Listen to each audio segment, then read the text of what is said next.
everyone, this is Karen. Welcome back, everybody. This is Shane.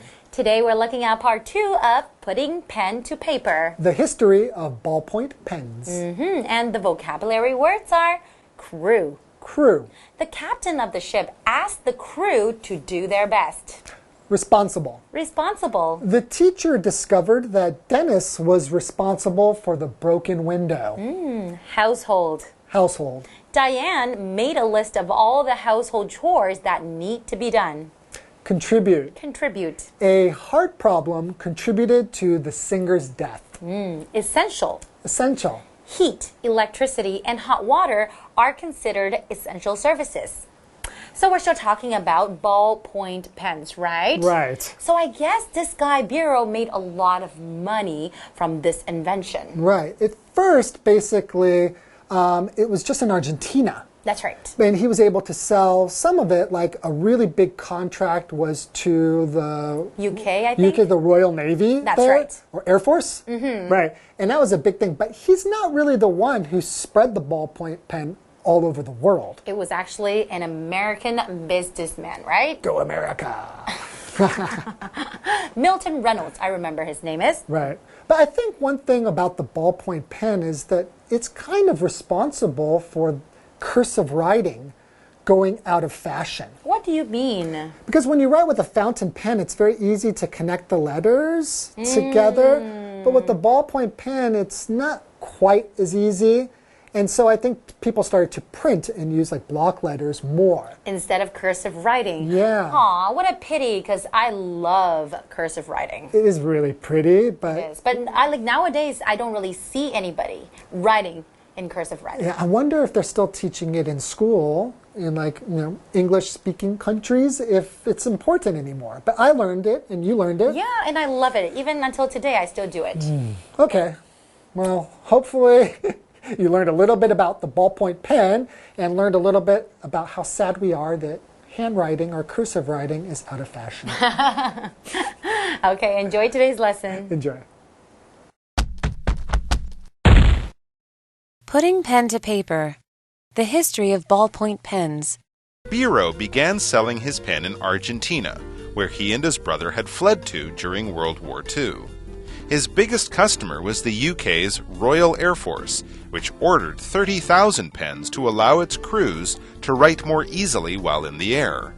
Unfortunately, Biro wasn't able to spread his invention around the world.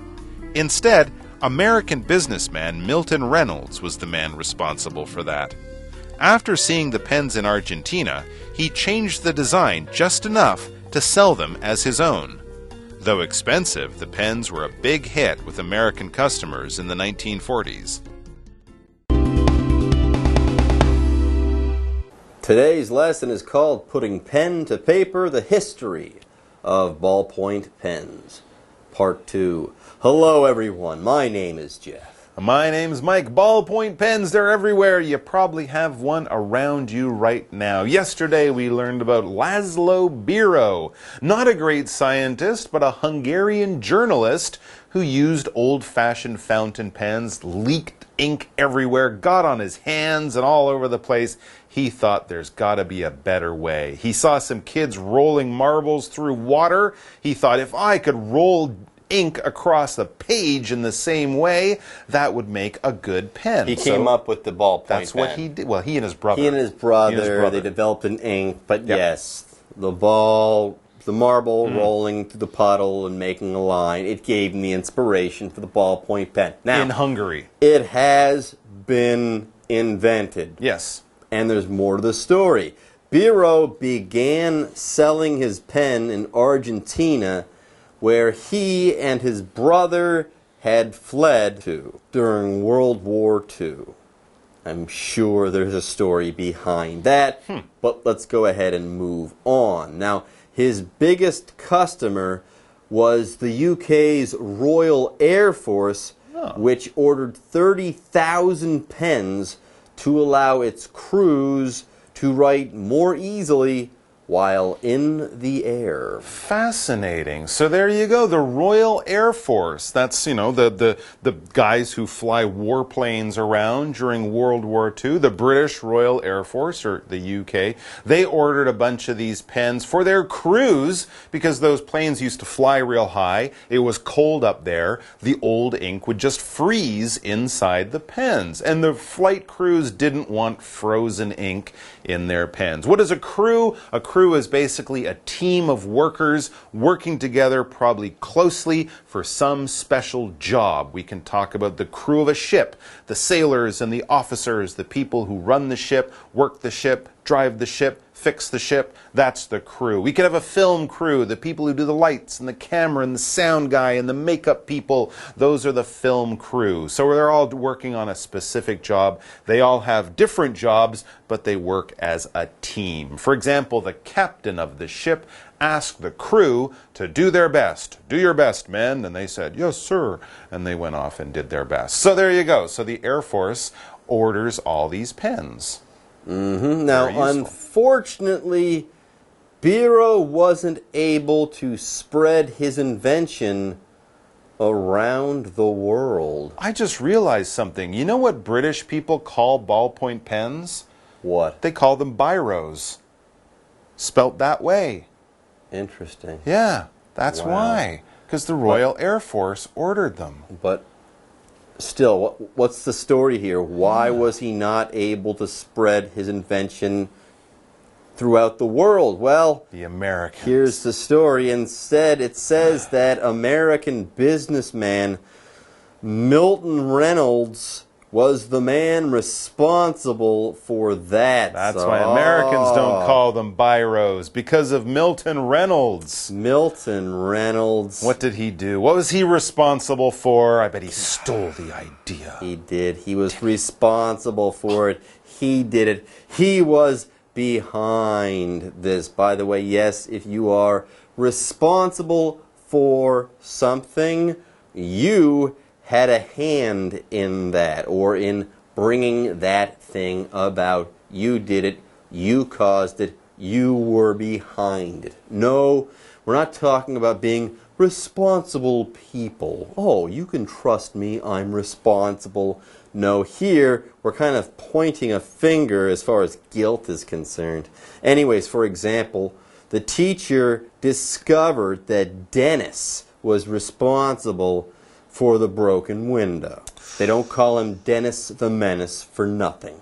Anyways, after seeing the pens in Argentina, he changed the design just enough to sell them as his own. Oh, so he stole the iPhone and called it an e-phone and changed the screen a little bit and made a lot of money. Yeah. That kind of idea. Yeah. Oh, that's terrible. Well, though expensive, the pens were a big hit with American customers in the 1940s. Let's take a break and then we'll be back with more about the ballpoint pen, or the biro. Hello， 大家好，我是 Hanny。我们在第一天的课文读到 ，Biro 看到孩子们玩弹珠而得到他原子笔设计的灵感。那他的兄弟也帮他开发出一种粘稠快干的墨水。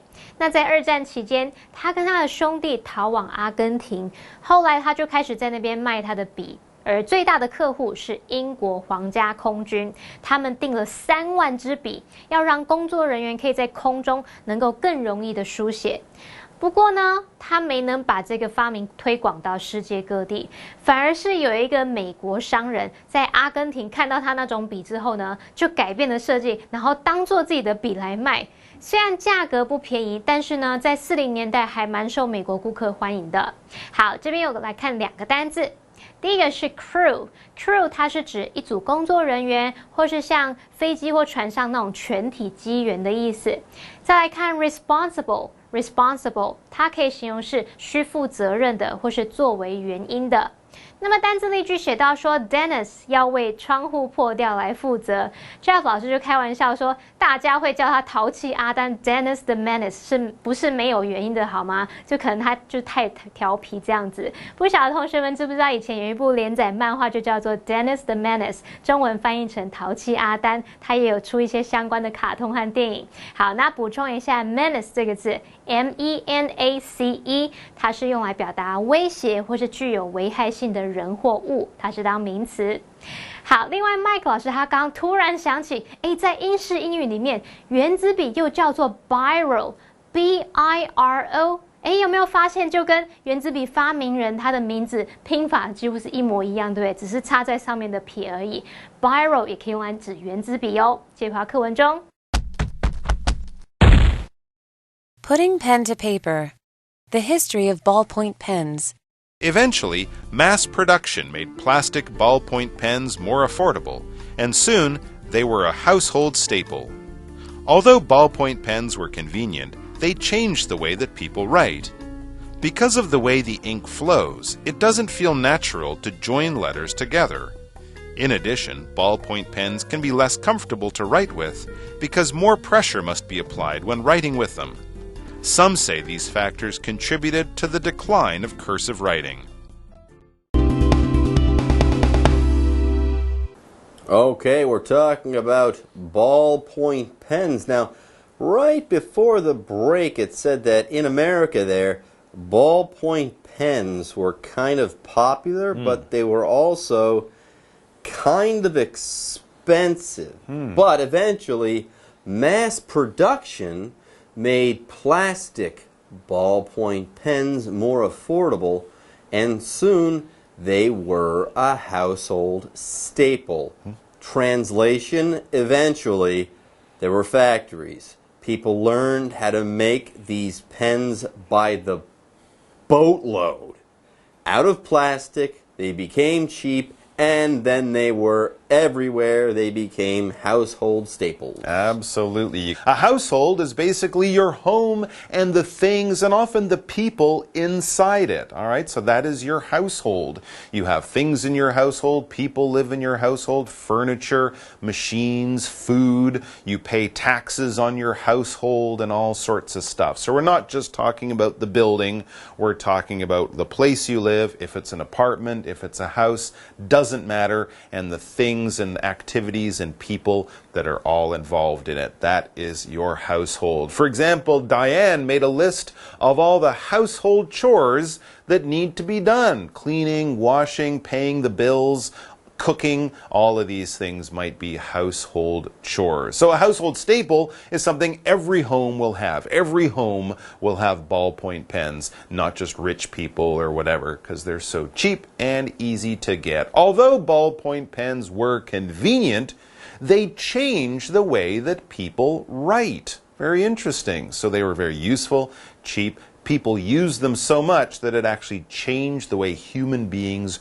write their words. Why is that? Because of the way the ink flows, it doesn't feel natural to join letters together. That was the old style of writing, right? Cursive writing. Yeah, you would join all your letters together in a flowing kind of way. Yeah, and in addition, ballpoint pens can be less comfortable to write with because more pressure must be applied when writing with them. You have to push down harder. Here's some drawbacks, okay? Now, some say these factors contributed to the decline of cursive writing.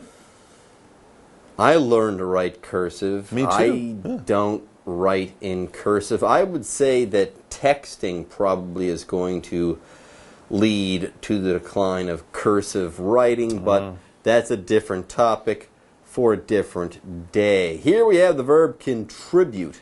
If something contributes to something, in this case, it leads to that thing or it has a hand in that thing. So some people think the ballpoint pen, it's everywhere. People use them all over the place. And because of certain drawbacks to the ballpoint pen, I should say, that maybe people don't write in cursive as much as they used to. They write those block letters where all the letters are separate. That's what I do. Anyways, for example, a heart problem contributed to the singer's death. Not a ballpoint pen? No, it was a heart problem. He was smoking too much and just had a heart attack. Oh, poor guy. Anyways, folks, with that, it's time for us to take a break, but don't go away. We'll be back soon. 本来原子笔的价格昂贵，那么后来因为大量生产，就让人们更能够负担得起塑胶原子笔，它成了家家户户的常备品。好，那么单字 household 就是用来形容是家用的、家庭的，这个字也可以用来形容是家喻户晓的。而文中用到 mass production 就可以用来表达大量生产。刚刚 Jeff 老师则是用到 boatload 这个字。boatload boatload 可以指船的载货量，也可以用来表达大量。我们就可以用 a boatload of 加名词来指大量的某事物。好，那么课文接着写到，虽然原子笔很方便，但它改变了人们的书写方式，因为它墨水流动的方式啊，会让人觉得说把字母连起来感觉很不自然诶，而且用原子笔书写可能比较不舒服，你写的时候要比较用力。那有些人就说是因为这些因素而造成了草写的没落。好，我们先来看单字 contribute 表示促使或是为什么什么来做出贡献。contribute to 加名词或动名词就可以表达导致什么、造成什么。那么文中的 cursive 这个字呢，是用来形容是草写的 cursive writing 就可以用来表达草写体、连体字。好，那这个字呢 cursive 也可以当名词哦，你可以说 write in cursive 就是用来表达用草写来写字。好，那么 Jeff 老师刚刚提到原子笔有一些缺点，那这时候老师用 drawback 来指缺点、短处或是不利条件。这个字是拼作 drawback drawback。好，再来看这边一个文法重点是 it doesn't feel natural to 加原形动词，是表达做什么事感觉不自然。句型当中的 it 是虚主词，用来代替不定词 to be。那么 feel 在这边呢是连缀动词，来表达说感觉怎么样、觉得怎么样，后面要接形容词来当补语。举例来说 ，It doesn't feel natural to maintain physical distance from our loved ones， 和亲人保持肢体上的这个社交距离啊，感觉很不自然诶。好，接着回到课文中。Putting pen to paper. The history of ballpoint pens. Ballpoint pens have become an essential tool in our everyday lives. Who would have thought that this amazing invention was inspired by something as simple as children playing with marbles? Okay, folks, let's start wrapping things up. Ballpoint pens have become an essential tool in our everyday lives. We can't do without them.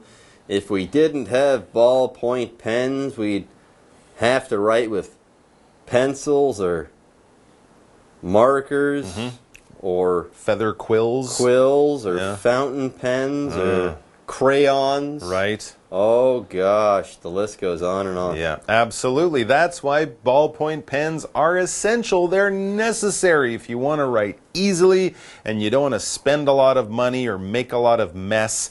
The ballpoint pen is what you need. And if something is essential, this adjective just says it's necessary, it's needed. You can't really do this thing without it, or if you tried, it would be a lot more difficult. For example, if you want to travel to another country, a passport is essential. You can't get into a foreign country without a passport, unless you're the Queen of England or something like that. Now, if something is essential, it just means we need it. It's very, very important or even absolutely needed in our lives. For example, heat, electricity, and hot water are considered essential services. If you move into a new home or build a new building, you have to attach it to the pipes and all that stuff from the city that bring in water and electricity. Otherwise, you might as well just live in a tent in the forest because you won't have any of that stuff. But for most buildings, it's absolutely essential. And who would have thought that this amazing invention was inspired by something as simple as children playing with marbles. There you go. Amazing. Absolutely. All right, that's it with our article, and now it's time to ask and then answer the what do you think question. Mike, do you prefer to write with a pen or a pencil, and why? I like writing with a pen better because I don't think I have a pencil at home. You do not own a pencil. I don't know, maybe I have one of those clicky pencils, but then they break or you run out of the lead. Pens are much more convenient. And plus you can't erase them. And they're neater. Mike doesn't own a pen. Why would I have a pencil? Amazing. A pencil. Why would I have a pencil? Gosh. All right, folks, with that, today's lesson is now in the books, and it's time to say bye-bye. Take care. 在我们日常生活中，原子笔是不可或缺的一种工具。那么课文最后写道，谁会想到这种很棒的发明是受到小朋友玩弹珠这么简单的事情而启发的呢？好，那么单字 essential 就是形容是基本的、必要的或是不可或缺的。那这边还有两个重点，第一个是疑问句 Who would have thought？问号，那这是用来表达惊讶，就是表达说谁会想到怎么样怎么样啊。好，那么后面是可以接 that 子句，这个 that 也可以省略。例如 Who would have thought that they would fall in love and get married？ 谁会想到他们两个人会坠入爱河还结婚啊？好，第二个重点是 as 形容词 as 什么什么，这是原级比较句型，来表达像什么什么一样怎么样。例如There's nothing as important as your health. 没有任何事物像你的健康一样重要，那就是说你的健康是最重要的哦。好，以上是今天的讲解，同学别走开，马上回来哦。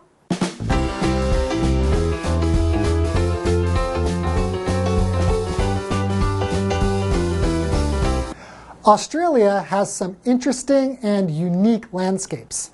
Bungo Bungo Range is a collection of rock formations in Purnululu National Park in Western Australia.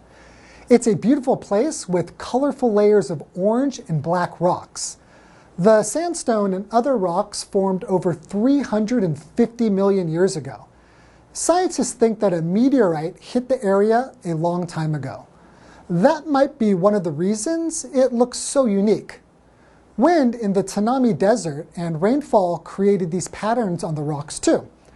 Weathering made deep canyons and some great rock climbing spots. The Bungo Bungo Range wasn't discovered by the outside world until 1982, but Aboriginal people have been living in the area for around 20,000 years. Because it's located in such a remote place, not many tourists make it to see the Bungo Bungo Range in person. Follow a guide to take you to the best rock formations in Australia. Here is more information. Algae. Seaweed is a type of algae. Deposit. The river deposits small rocks and dirt at its mouth. Dome. There is a large dome on top of the building. Erode. The ocean eroded the cliffs. Gorge. Taroko Gorge is a famous gorge in Taiwan. Sandstone. Sandstone is made when sand is pressed down for many years. Seabed. The seabed is the bottom of the ocean. Stack. Brian ate a stack of pancakes for breakfast. Weather. Wind and rain over millions of years weathered away the mountains. Whirlpool. That boat was caught in a big whirlpool. Thank you for joining us for today's lesson. We'll see you next time.